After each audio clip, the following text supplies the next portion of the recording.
All right, let's dive right in. Today, we're doing something a little different. We're going to put a single, incredibly powerful verse from the Qur'an under the microscope. I'm talking about verse 29 of Surah Maryam. What we're about to do is a real forensic examination of a major scholarly commentary on this one verse. We're going to peel back the layers and look at everything, the theology, the linguistics, even the prophetic strategy hidden inside. So let's get started.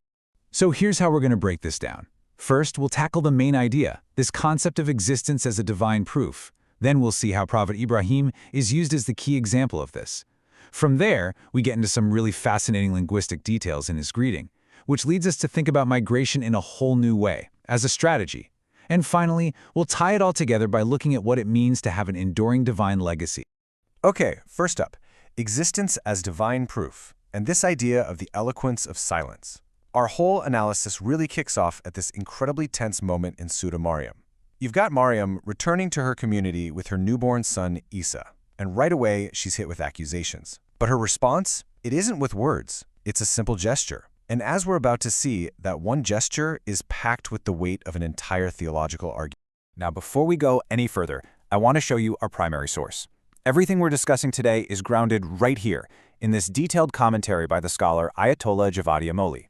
And I want to be really clear about our approach. We're not summarizing, we are acting as academic archivists here. Our goal is to retain every piece of information, every nuance from this text, to really fully understand the intricate arguments being made. This is a deep dive, not a skim. And this is the phrase at the absolute core of everything. فَأَشَارَتْ إِلَيْهِ. So she pointed to him. I mean, just think about it. She's facing the worst possible accusations, and her divinely inspired instruction is to say nothing, just point to this baby. It's this single, simple action that becomes the catalyst for the entire, profound exploration we're about to unpack. So what's the central thesis of the commentary? It's this. Maryam pointing to the baby wasn't her avoiding the question. It was the answer. The argument is that the miracle, an infant speaking from the cradle, is a proof so powerful, so absolute, that any words from her would have been totally unnecessary. In fact, they would have been less powerful. The very existence of this divine sign, the existence of ʿIsa himself, was the complete, undeniable, irrefutable response. Okay, so to really drive this powerful idea home, this idea that a prophet's very being and actions are the proof, the commentary pivots to its main case study, and that's the life of Prophet Ibrahim. He's presented as the perfect model, the prime example for seeing this principle play out in the real world. The text centers on this crucial Qur'anic concept, uswa hasana. It basically means a good example or a beautiful model to follow. And the Qur'an itself points to Ibrahim as the uswa hasana. So the commentator uses this as a framework, and I mean meticulously. He dissects specific moments from Ibrahim's life to show that every single thing he did, every move he made, was itself a form of argument, a living divine lesson. And when I say granular, I mean it. The analysis goes deep. We're looking at Ibrahim's debates with the polytheists, how he used logic. We see his intense conversation with his father or uncle, Azar. Then there's the death threat he receives, right? I will surely stone you. The commentary unpacks each of these moments to show that his responses, and even his decision to leave, weren't just simple reactions. They were divinely guided arguments, each one making a powerful point. Now, this is where it gets really, really detailed. We're zeroing in on the linguistic nuances of a single greeting, the weight of a farewell. This is a perfect example of the commentary's method. It argues that what we're about to see isn't just about grammar, it's about theology. Theology that's literally embedded in the choice of one or two words. So this really begs the question, right? Is a greeting like peace be upon you always the same? You'd think so, it seems pretty straightforward. But the commentator shows us that no, absolutely not. In the Quranic context, and especially here in Ibrahim's story, the exact wording he chooses reveals a really profound and very definitive theological stance. Okay, check this out. The commentary makes this critical distinction. When Ibrahim leaves Azar, he says, Salam alaik. The argument is that this isn't just a casual peace be with you, it's a specific, formal, almost legal statement of separation. It's like saying, you are safe from any harm from me, but make no mistake, we are now disassociated. Our paths are splitting for good. This is a farewell of principle. And it's totally different from the more general term salamun, which you see elsewhere in the Quran. That's more like a way to just peacefully disengage from an ignorant person without making that final ideological break. The difference is huge. So, that linguistic separation we just talked about, it leads directly to a physical separation, migration.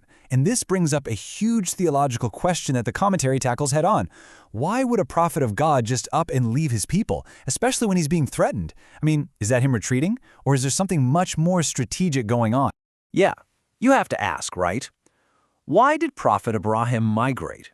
Was he just scared for his life? Was this an act of fear? And the commentator's answer is an emphatic no. It's argued that this was not the case at all. The migration, the hijra, is framed as a calculated, strategic move that was all about one thing: preserving the divine mission itself. The rationale here is laid out in a few clear steps. Let's walk through it. First, you have to assess the threat. The threat of being stoned to death wasn't just about Abraham's personal safety. It meant that the divine message could no longer be delivered. The channel for tabligh, that's the prophetic duty to spread the message, it was completely shut down.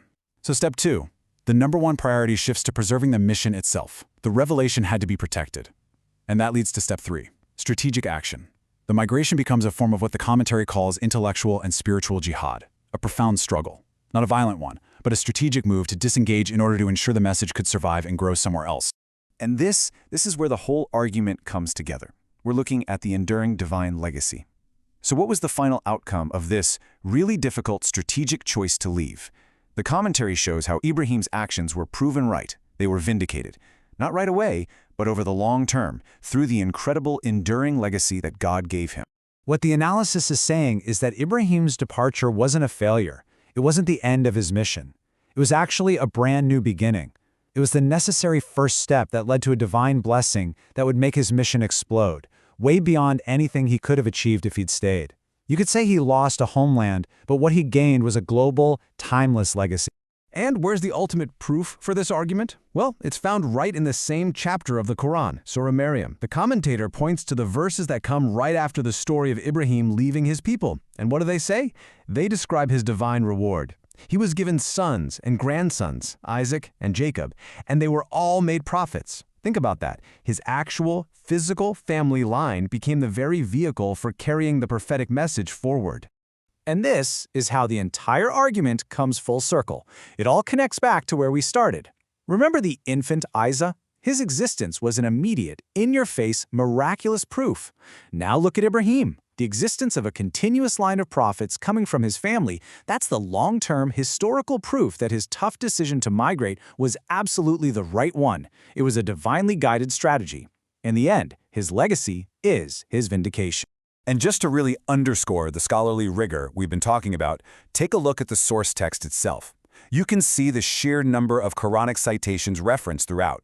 This method, what academics call an intertextual approach, is fundamental to how the commentator works. He's not just stating an opinion, he's building his argument piece by piece, drawing evidence from all across the scripture, creating this incredibly solid foundation of textual proof. So I want to leave you with this final thought. The entire analysis we've just walked through really hinges on one big idea: not seeing actions as isolated events, but as links in a much longer chain. A chain that leads to some ultimate, divinely ordained outcome. So the question it leaves us with is this: how does our perception of a really difficult, even painful choice in the moment change when we get to see its final, history-shaping legacy? Something to think about. Thanks for joining me for this deep dive.